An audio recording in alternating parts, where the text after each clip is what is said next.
경제 현안을 보다 쉽게 풀어보는 경제 읽기 시간입니다. 오늘도 다양한 경제 이슈들 김대호 경제학 박사와 함께 짚어보겠습니다. 어서 오세요. 네, 반갑습니다. 예, 한국은행이 기준금리를 0.25%포인트 낮췄습니다. 연 3.25%가 됐는데 당장은 경기 부진을 잡아야겠다는 생각에 무게를 조금 더 둔 거라고 해석해도 될까요? 예, 그야말로 청신호, 밝은 신호다고 볼 수 있겠습니다. 예. 우리가 그동안 고금리 때문에 금리가 높아서 각 경제 주체들이 고생을 참 많이 해왔습니다. 코로나 엔데믹이 되면서 코로나 때 풀린 돈이 물가를 폭등시키면서 그 물가를 잡기 위해서 우리 한국은행은 2011년 8월 달부터 금리를 올리기 시작했더랬습니다. 그 높은 금리가 하루 전까지도 계속되어 왔는데요. 마침내 한국은행이 드디어 금리를 0.25%포인트 내렸습니다. 예. 한국은행이 금리를 이렇게 긴축해서 이제는 완화로 선회한 것이 3년 2개월만 또 개월 숫자를 보면 예. 38개월 만에 처음인데요. 금융정책에 또 보다 더 크게 보면 경제정책의 근본 틀이 크게 바뀌었다 이렇게 볼 수가 있는데 이렇게 금리를 내리는 것은 지금 앵커님 잘 지적해 주신 대로 현재 여러 가지 정부가 해야 될 또 우리 금융당국이 해야 될 현안이 많지만 그중에서도 경기 부진 이 문제를 서둘러서 좀 해소하자. 특히 자영업자 중심으로 벌어지고 있는 소비 부진 이런 대목에 대해서도 돈값을 내림으로써 금융 부담을 덜어주면서 경기를 회복하자 하는데 가장 큰 뜻이 있다. 이렇게 볼 수 있겠습니다. 지난달 미국에서는 0.5%포인트 내리는 B컷이 있었잖아요. 그런데 저희는 0.25%포인트만 내린 거고 원래 이 B컷 가능성이 적었는지도 궁금하고 또 11월에 금통이 한 번 더 있는데 그때도 금리를 내릴까요? 예, 미국은 9월 달에 지금 말씀 주신 대로 연방준비제도 이사회 FOMC가 금리를 0.5%포인트 한꺼번에 크게 내렸습니다. 예. 우리나라는 0.25를 내렸는데 미국은 2배로 내렸죠. 예. 자, 그런데 미국이 이렇게 많이 내렸는데 우리는 왜 적게 내렸냐 이런 지적이 나올 수가 있는데 예. 사실 미국은 코로나 엔데믹 이후로 우리보다 훨씬 더 금리를 더 많이 올렸더랬습니다. 미국의 최고 기준금리가 5.5까지 올라간 데 비해서 우리는 3.5였거든요. 그러니까 애당초 우리가 미국보다 덜 올렸기 때문에 더 많이 올린 미국이 좀 더 많이 내린다고 해서 예. 뭐 우리하고의 균형이 깨지는 것은 아니다 이렇게 볼 수가 있습니다. 오히려 우리가 금리를 좀 적게 올리고 또 내릴 때도 좀 적게 내리는 것이 경제에 대한 충격을 적게 주는 경제 연착륙 측면에서는 오히려 합리적이고 더 어떤 선제적인 그리고 이상적인 조처를 했다라고 볼 수가 있고요. 자, 그렇다면 앞으로 또 금리는 어떻게 될 것이냐. 예. 이와 관련해서 한국은행의 이창용 총재가 아주 중대한 신호를 줬습니다. 우리나라 지금 금통위원이 이창용 총재까지 포함해서 모두 7분인데 본인을 빼고 나머지 6분이 이번 회의에서 향후 금리에 대해서 어떻게 생각하느냐에 대한 그 회의 내부 분위기를 전달을 해줬는데요. 6명 중에 5명은 올 연말까지 현재 오늘 낮춘 금리, 그러니까 3.25가 지금으로 낮아져 있는데 이게 그대로 유지될 것이다. 이 얘기는 거꾸로 얘기하면 현재 금통위원회 절대 다수는 11월 달에는 추가로 금리 인하를 할 생각이 없다. 예. 물론 경제는 살아있는 생물이기 때문에 네. 다른 돌발적인 변수가 있으면 그때 가서 금리 인하를 할 수도 있지만 적어도 지금과 같은 거시경제 조건 하에서는 올해는 이번에 오늘 금리 인하한 것으로 마지막이다. 따라서 올 연말까지 우리나라 기준금리는 한국은행 기준금리를 토대로 할 때 3.25 수준을 당분간 유지할 것으로 보여집니다. 예. 금리 인하에 따른 우려도 있거든요. 대표적인 게 집값 문제인데 부동산 시장의 이번 금리 인하 정책에 따라서 어떤 반응을 보일까요?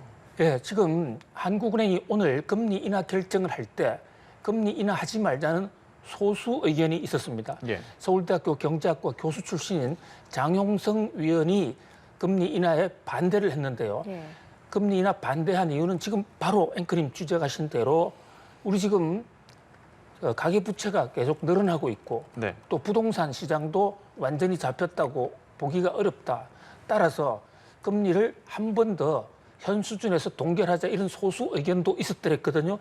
그만큼 한국은행 내부에서도 좌고 우면 금리를 내릴 것인지 아니면 한 번 더 보고 다음 달에 내릴 것인지 고민을 하다가 결국은 경기 부양이 좀 더 급하다 해서 이번 달에 금리를 내렸는데요. 이와 관련해서 이창용 한국은행 총재는 금통위가 끝난 이후에 집값이 완전히 잡혔다고는 보기가 어렵지만은 예. 그러나 한때 7월 달, 8월 달에 급격히 올라가던 집값은 상당히 지금 꺾였다. 그리고 전국적으로 볼 때는 오히려 집값이 떨어진 지역이 많습니다. 그리고 지금 물가가 잡히고 있기 때문에 집값이 오른 요인 중에 하나가 물가가 올라가면 사람들이 심리가 불안해서 올라가기 전에 먼저 사자. 이런 선매수 분위기가 있는데 네. 지금 상황은 물가가 1.6입니다. 이거는 상당히 낮은 수준이거든요. 안정된 수준이라고 볼 수가 있어요. 그래서 물가가 낮기 때문에 서로 금리를 0.25%포인트 내린다 하더라도 집을 사겠다는 매수가 폭발적으로 늘어나지는 않을 것이다. 예. 그러면서도 정부 당국에 대해서는 가계부채가 늘어나거나 집값이 급격히 오를 가능성에 대해서 좀 대비는 하자. 그렇게 같이 정책 충고를 하기는 했습니다만 일단은 부동산 가격이 폭발할 것으로는 보지 않는다는 게 한국은행의 판단입니다. 네, 금리 인하가 주식 시장에는 확실히 변수가 된 것 같은데 이 코스피 지수가 2,600선을 회복하는 모습을 보이고 있어요. 최근에 주식 시장이 좀 안 좋았잖아요. 금리 인하로 훈풍이 불 거다라고 기대를 해봐도 될까요? 그렇습니다. 주식 시장에서 가장 무서운 것은 금리 인상입니다. 그런데 그 반대로 금리가 인하되면요. 우선 주식 투자할 때 들어가는 금융 비용이 줄어들고 예. 또 금리가 내리면 기업들이 갚아야 될 이자가 줄어들기 때문에 기업의 경영이 개선되는 효과, 경영이 개선되면 주가가 오르게 되거든요. 예. 그래서 오늘 한국은행의 금리 인하를 맞아서 우리나라 주가도 2,600선을 회복을 했고요. 비교적 상승세를 보였습니다. 그러나 그동안에 금리 인하가 살짝 좀 예견이 되어 왔고 저희들도 금리 인하 쪽으로 무게를 잡고 있다는 얘기를 여러 번 말씀 올리지 않았습니까? 예. 시장에 미리 선반영이 돼서 주가가 폭등하지는 않았습니다만은 이 금리 인하 효과는 시간을 두고 서서히 중장기적으로 금융시장 활성화에 증시 부양에 상당히 긍정적인 요인으로 작용할 것으로 보여집니다. 예. 이런 가운데 9월 미국 소비자 물가 상승률이 전년 대비 2.4% 상승을 했습니다. 둔화세를 보이긴 했는데 시장의 기대에는 미치지 못했다는 판정이거든요. 이렇게 되면 연준이 금리 인하 속도를 더 늦출 수도 있는 것 아니냐 이런 목소리도 나와요. 네, 그렇습니다. 지금 한국과 미국의 물가 추이를 보면요.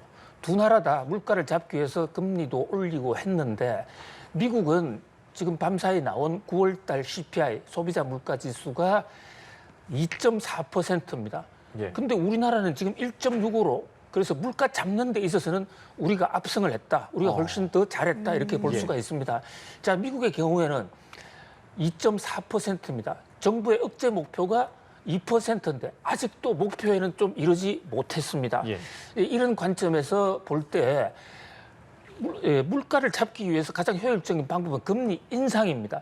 따라서 물가가 아직도 안 잡히고 있다. 이 얘기는 미국이 금리 인하를 함부로 마음대로 할 수가 없게 된 것입니다. 네. 그래서 당초에는 11월 달에 FOMC가 예정되어 있는데 이 자리에서 미국 연준이 또 한 번의 빅컷, 그러니까 0.50%포인트 대폭 내리는 그런 전망이 많이 있었습니다만은 밤사이에 소비자 물가, 미국 소비자 물가는 생각보다도 덜 떨어진 것으로 나타남에 따라서 빅컷은 어려울 것으로 보이고요.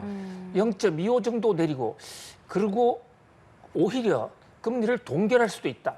추가 빅컷의 기대는 거의 사라졌다. 이렇게 진단을 할 수 있겠습니다. 네, 또 미국 경제 지표 중에 이 CPI랑 더불어서 중요하게 보는 지표 중에 하나가 실업자 수잖아요. 이 신규 실업수당 청구 건수가 작년 8월 이후 가장 큰 수치를 기록했다고 하는데 그러면은 미국 경제가 좀 빠르게 식어가고 있다 이렇게 볼 수도 있는 건가요? 예, 그동안에 금리를 계속 올린 것은 고용을 좀 축소하더라도 물가를 잡겠다는 것이었기 때문에 어떤 면에서는 실업자 숫자가 좀 늘어나는 거, 실업수당이라는 것은 자기 뜻하고 달리 회사에서 쫓겨났을 예. 때 정부로부터 받는 하나의 보험적 성격인데요. 이게 늘어났다는 것은 실업자가 좀 늘어났거든요.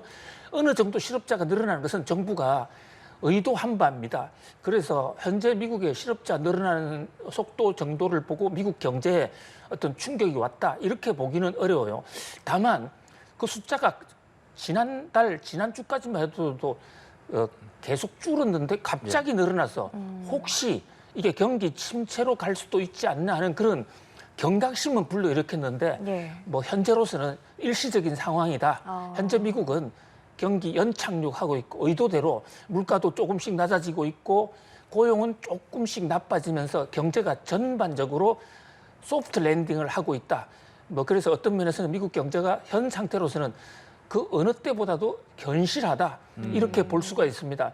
다만 이제 금리를 너무 그동안 올렸기 때문에 경기 침체가 갑자기 돌발적으로 생길 수는 있어요. 이 대목에 대해서는 좀 함께 좀 예의주시해 볼 필요는 있고 미국 정부에서도 이런 사건이 오지 않도록 지금 뭐 선제적으로 대응하려는 그런 노력을 보이고 있습니다. 예, 다음 주제로 이제 넘어가 보겠습니다. 삼성전자 얘기인데요. 아슬아슬하게 6만 원 선을 지켜왔던 삼성전자가 어제 5만 전자로 마감을 했거든요.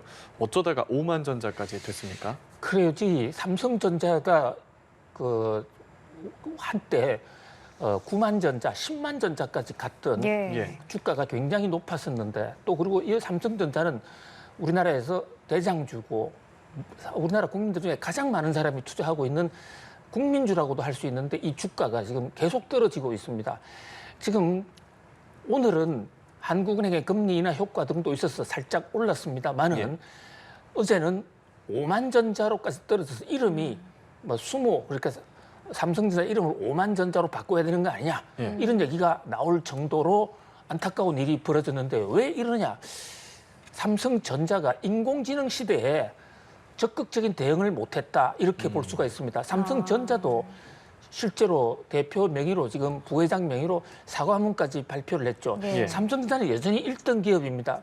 그런데 너무 잘 되다 보니까 기존에 잘 하는 것만 하고 인공지능과 관련해서 수요가 새로 생길 거 이를테면 HBM 같은 고대역 메모리 반도체 이거 원래 삼성전자가 제일 먼저 했던 거예요. 예.